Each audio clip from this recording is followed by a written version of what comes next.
où on a mis tout un système de cale-roue sur les véhicules à l'extérieur en chargement ou déchargement, donc un système qui a servi à l'utilisation de la porte et du pont niveleur, ce qui empêche en fait les véhicules de partir du quai alors qu'il y a des opérations de manutention à l'intérieur. On a également équipé nos quais de sas gonflables, donc essentiellement pour la sécurité alimentaire, donc le maintien du froid sur nos quais.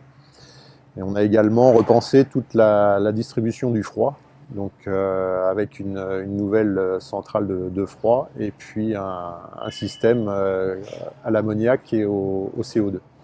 Aujourd'hui, on a effectivement un bénéfice environnemental où on va moins consommer d'électricité pour produire ce froid. On a un système également de refroidissement du système qui, dans les périodes chaudes d'été, nous permettent de conserver le système dans une bonne température et de moins pomper d'électricité et donc de consommer moins d'énergie. On a également pensé sur l'aspect écologique, une salle de traitement des déchets qu'on n'avait pas auparavant.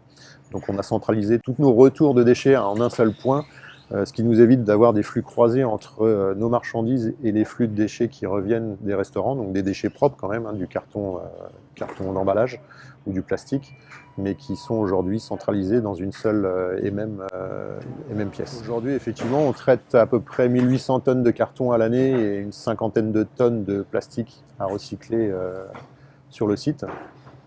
On s'est doté d'équipements de compacteurs avec des pinces de préhension des cartons pour les jeter directement, là aussi pour éviter les ruptures de charge, donc de décharger le véhicule de ses déchets, les poser à un endroit, puis les reprendre. Là, c'est directement fait de l'arrière du véhicule à la benne à carton. Donc tout ça, on espère un peu augmenter ce nombre de déchets à recycler en récupérant un peu plus de carton dans les restaurants, mais surtout beaucoup plus de plastique de filmage ou de plastique emballage du restaurant.